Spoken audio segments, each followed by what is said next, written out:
नमस्कार विद्यार्थी मित्रांनो, मागच्या तासाला आपण सेकंड चॅप्टर पूर्ण केलेलं होतं आणि फर्स्ट आणि सेकंड चॅप्टरवर आधारित तुमची युनिट टेस्ट 14 ऑगस्टला झाली.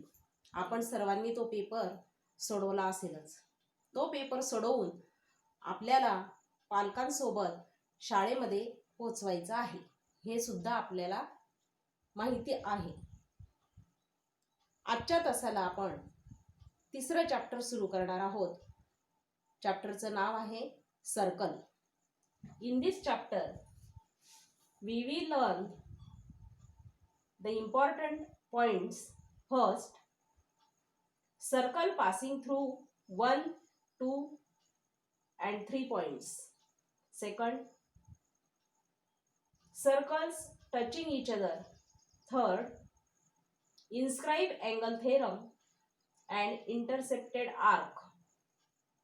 Fourth, second tangent angle theorem. Fifth, second and tangent. Sixth, arc of a circle. Seventh, cyclic quadrilateral. And eighth, theorem of intersecting chords. In previous standards, you have learned about circle. This is circle. Suppose P is the fixed point and this distance PQ is called radius of the circle.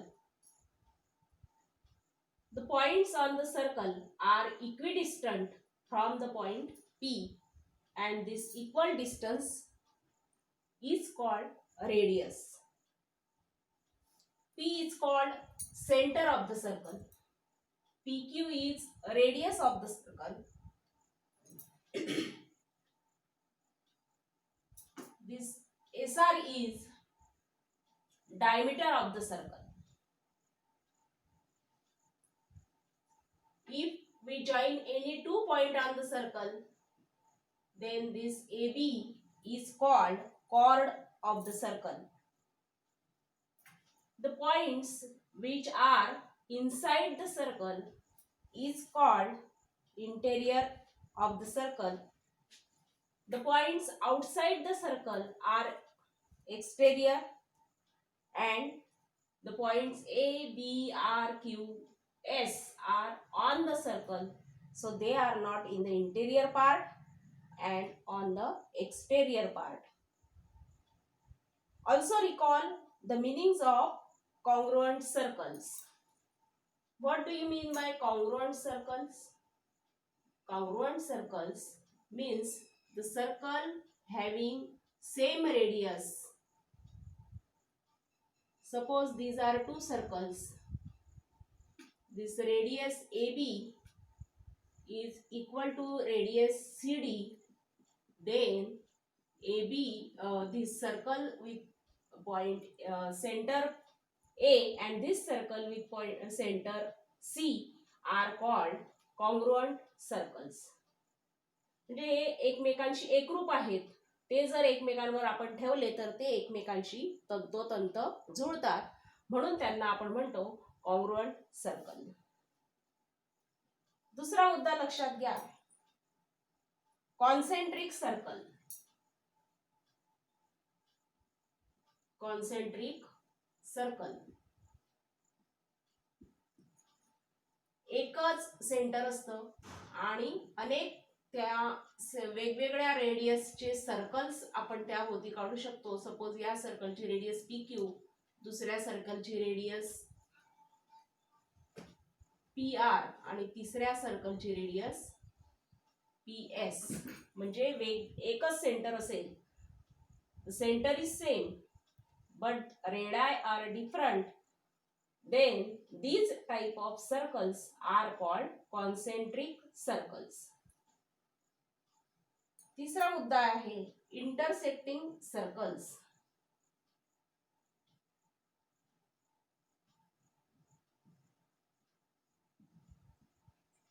The circles which intersect each other are called intersecting circles.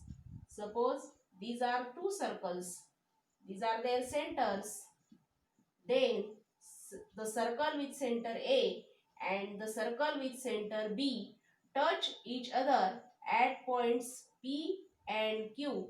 So these are called intersecting circles. नीट लक्षात घ्या. आतापर्यंत आपण काय काय बघितलं. Circle म्हणजे काय तर P पॉइंट्स पासून इक्वल अंतरावर असलेल्या पॉइंट्सचा संच. The set of points which is equidistant from the center is called a circle. PQ is radius of the circle. SR is called diameter of the circle. AB is called chord of the circle. Then we learn about congruent circles. The circles having same radius are called congruent circles. Concentric circles, the circles having same center and different radii are called concentric circles. Then intersecting circles, the circles which touch each other at points P and Q are called intersecting circles. अशा पद्धतीने या तीन गोष्टी आपण आतापर्यंत बघितल्या. यानंतर पुस्तकामध्ये आपल्याला वेगवेगळ्या ऍक्टिव्हिटी दिलेल्या आहेत. 3 ऍक्टिव्हिटी दिलेल्या आहेत. पहिली ऍक्टिव्हिटी आहे त्यातली, in the adjoining figure segment D is a chord of the circle with center C. Segment CF perpendicular to segment D if diameter of the circle is 20 cm and D is equal to 16 cm, find CF. अशा पद्धतीची उदाहरणं आपण 9वी मध्ये शिकलेलो आहोत. त्यासाठी कोणत्या थेरमचा आपण उपयोग केला तर आपल्याला माहिती आहे CF काढण्यासाठी आपण DE च्या निम्मे लांबी घेतली म्हणजे DF आणि FE इक्वल लांबीचे घेतले होते आणि पायथागोरस आपल्याला माहिती CF is perpendicular to D, therefore by using Pythagoras theorem we can find out the length of CF. मग या उदाहरणामध्ये आपण कोणत्या थेरमचा वापर केला. The perpendicular drawn from center of the circle to the chord bisects the chord. Bisect म्हणजे या कॉर्डचे दोन समान भाग होतात DF आणि FE. पूर्ण DE ची लांबी जर आपल्याला 16 दिलेली असेल तर DF आणि FE हे 8 सेंटीमीटर लांबीचे असतील. Because this perpendicular CF bisects the chord. या थेरमचा उपयोग आपण या ठिकाणी केलेला आहे. आणि मग by using Pythagoras theorem we can find out CF. अशा प्रकारची एक ऍक्टिव्हिटी तुम्हाला 1 ही घरी सोडवायची आहे. Solve in your notebook.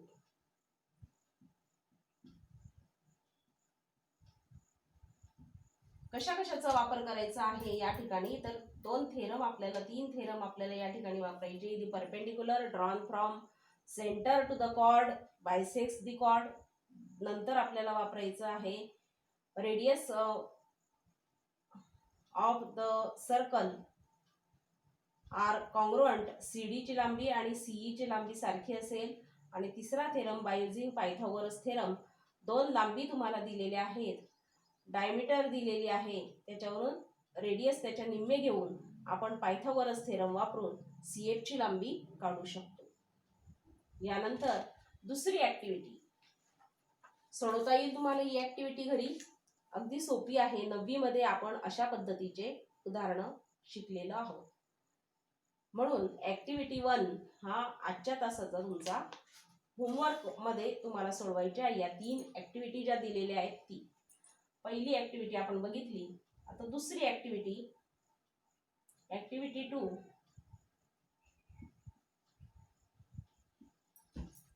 यामध्ये एक सर्कल दिलेला आहे. Circle with centre O is given. OP and length OP QR are given and we have to find the radius of the circle. To find the solution, write the theorems that are useful. अशा प्रकारची activity पुस्तकामध्ये तुम्हाला घरी करायची आहे. क्यूआरची लांबी दिलेली असल्यामुळे आपल्याला पायथागोरस वापरण्यासाठी ट्रायंगल तयार करायचा आहे. म्हणजे OQ आणि OR आपल्याला जोडायचे, रेडियस जोडायच्या आहेत. आणि एका ट्रायंगल मध्ये OPQ किंवा OPR मध्ये पायथागोरस थेरम वापरून पुन्हा आपल्याला या ठिकाणी रेडियसची लांबी, OR ची लांबी किंवा OQ ची लांबी मिळणार आहे. ही पण ऍक्टिव्हिटी तुम्हाला घरी सोडवायची आहे. Solve in your notebook. तिसरी ऍक्टिव्हिटी बघू.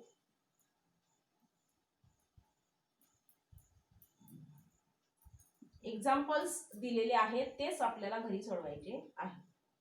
In the adjoining figure, M is the center of the circle and segment AB is diameter.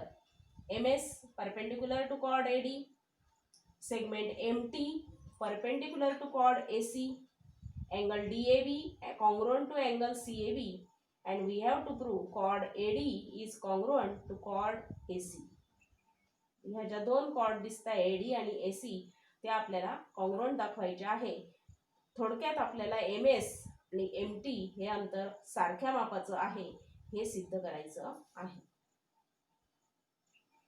अशा पद्धतीने या ज्या 3 ऍक्टिव्हिटी आहेत या आपल्याला घरच्या वहीमध्ये होमवर्क म्हणून, अर्थात होमवर्क जरी आपण म्हणत असलो तरी ती वर्गपाठाच्याच वहीमध्ये या सर्व 3ही ऍक्टिव्हिटी सोडवायच्या आहेत. याच्या पुढच्या भागात आपल्याला शिकायचं आहे circles passing through 1, 2 and 3 points. बघा आता 1 पॉइंट दिलेला असेल तर या 1 पॉइंट मधून किती सर्कल जाऊ शकतील असा प्रश्न असेल तर आपण अनेक सर्कल या 1 पॉइंट मधून जाणारी काढू शकतो. बघा या पद्धतीने हा एकच पॉइंट A ही आपण 3 सर्कल या ठिकाणी काढून दाखवलेली आहेत. पण 3च असतील काही? No, there are infinitely many circles passing through 1 point. असं आपल्याला यावरून लक्षात येईल. बघा या पद्धतीने अनेक सर्कल्स आपल्याला या A पॉइंट मधून जाणारी काढता येतील. आणि म्हणून there are infinitely many circles passing through 1 point. Infinite circles pass through 1 point.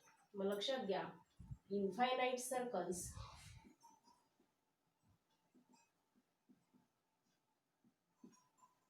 Pass through 1 point.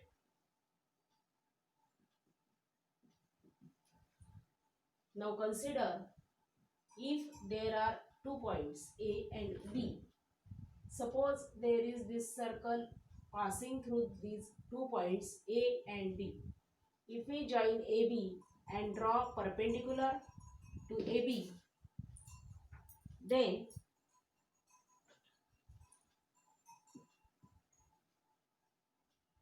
suppose this PQ is perpendicular to AB, then if we draw circles taking center at this point P1, P2, P3, P4, P5, P6, and if we draw the circles, then we see that there are infinitely many circles passing through 2 points A and B. म्हणजे या AB point मधून जाणारे अनेक circles आपल्याला काढता येतील.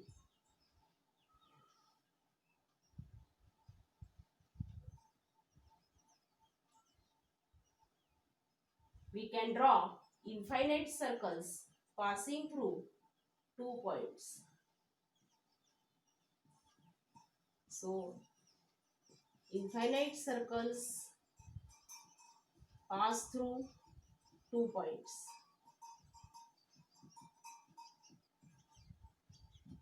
हा एक महत्त्वाचा मुद्दा आपण शिकलो. Infinite circle pass through 1 point. Infinite circles pass through 2 points. Now take three non-collinear points A, B and C. Non-collinear समजतं तुम्हाला? The points which are not on the same line are called non-collinear points. A, B, C are non-collinear points. And if we draw a circle passing through these 3 points, then we will see that there is only one circle, unique circle pass through these 3 points A, B and C, and therefore the result is there is unique circle. Unique म्हणजे एक आणि एकच. Unique circle passing through